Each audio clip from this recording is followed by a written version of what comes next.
남들이 직원들을 내보내며 구조 조정에 힘쓸 때 오히려 58%나 되는 재산을 불려 133조 원이라는 재산을 일구었던 카를로스 슬림은 인구 절반 이상이 하루 생계비 단돈 $2로 생활하는 멕시코의 레바논 이민자의 아들로 태어나 거대한 통신 재벌이면서도 지독한 큰맹에 거기다 핸드폰도 받고 거는 것 말고는 거의 활용 못하는 아주 독특한 재벌입니다.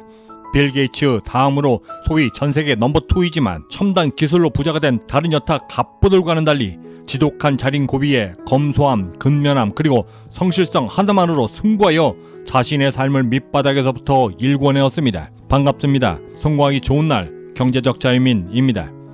오늘 우리는 우리가 알고 있는 대표적 부자들 모습 대신 겸손함과 근면함 그리고 치밀함만으로 승부하여 꿈을 일궈낸 한 사람의 실제 인생 스토리를 통해 어떻게 해야 우리의 꿈을 견고하게 이뤄낼 수 있는지 그 해답을 얻고자 합니다.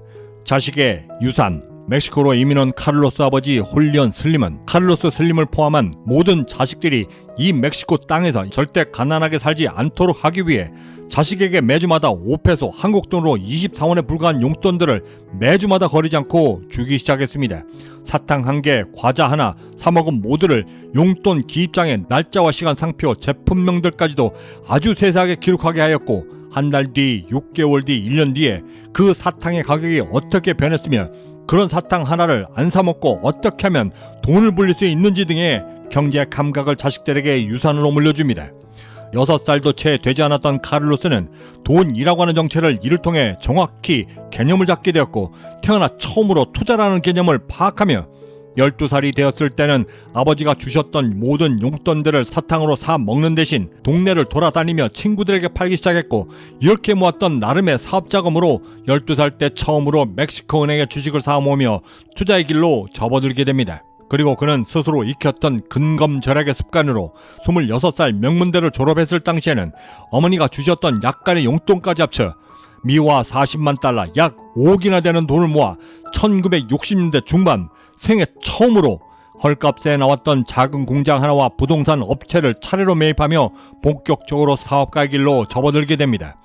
가난을 이겨내는 부자의 DNA. 이렇게 작은 회사들을 사 모으며 기회를 보고 있던 카를로스는 1982년 멕시코 채무 불이행을 선언하며 외환 위기까지 겹쳐 나라가 도산에 빠졌을 때 당시 멕시코에 있었던 수많았던 부자들이 이젠 멕시코가 망했다라고 말하며 경영하고 있던 모든 기업들을 버리고 멕시코를 탈출했을 때 카를로스는 정반대로 그럼에도 불구하고 멕시코는 절대 망하지 않을 것이다라고 확신하며 오히려 쏟아져 나왔던 알짜 회사들을 헐값에 사모으기 시작했습니다.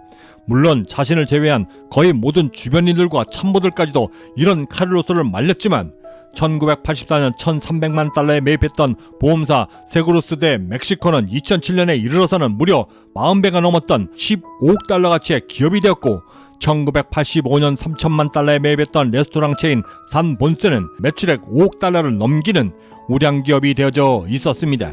이때 그는 유통은 물론이고 제조, 금융, 식품, 담배, 광산, 화학 등 수많은 업종의 멕시코 기업들을 거느리게 되었고 이렇게 해서 그가 거느렸던 기업은 자그마치 220개에 다다르게 됩니다.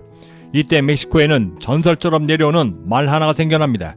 카를로스 슬림의 돈은 단 1초도 쉬지 않는다. 이 모든 것들이 가능했던 그가 가졌던 성공 DNA는 바로 치밀함이었습니다.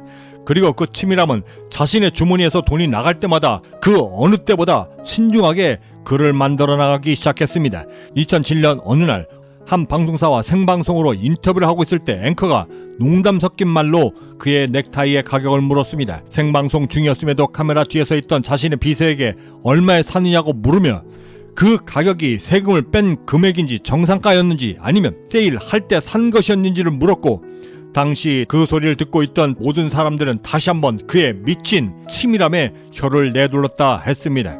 그리고 그 치밀함과 세심함은 구입하려는 모든 기업들을 소유할 때마다 여전히 작동하고 있었고 똑같은 과정으로 매우 거친 통과 의뢰를 거친 후에야 매입이 되었다고 말했습니다. 암소는 젖이 많을 때 오히려 아껴 살아야 오래 산다. 대한민국 2024년 예산 657조, 그의 재산은 133조, 무려 20%에 육박하는 재산을 보유하고 있는 그이지만 가난은 절대 남이 구원해주지 않는다라고 말하며 있을 때 더 아껴야만 성공할 수 있다라고 입버릇처럼 말하고 있었습니다.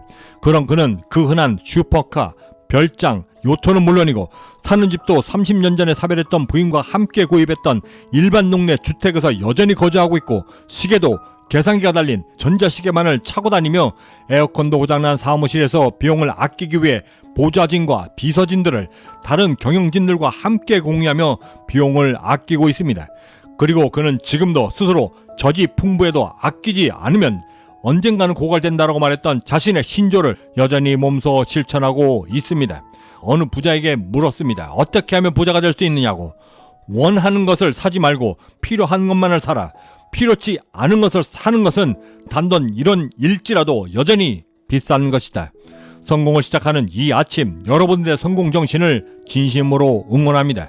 마지막으로 법구경에 이른 성공하기 위해 지금의 삶을 후회치 않기 위해 어떻게 해야 하는지 그 깊은 영감을 함께 말씀드리며 마칠까 합니다. 경제적 자유민은 행복한 부자를 꿈꿉니다. 그리고 보통 사람들의 평범한 꿈들이 모여 비범해질 수 있도록 함께 만들어 나가는 공동체 채널이기도 합니다.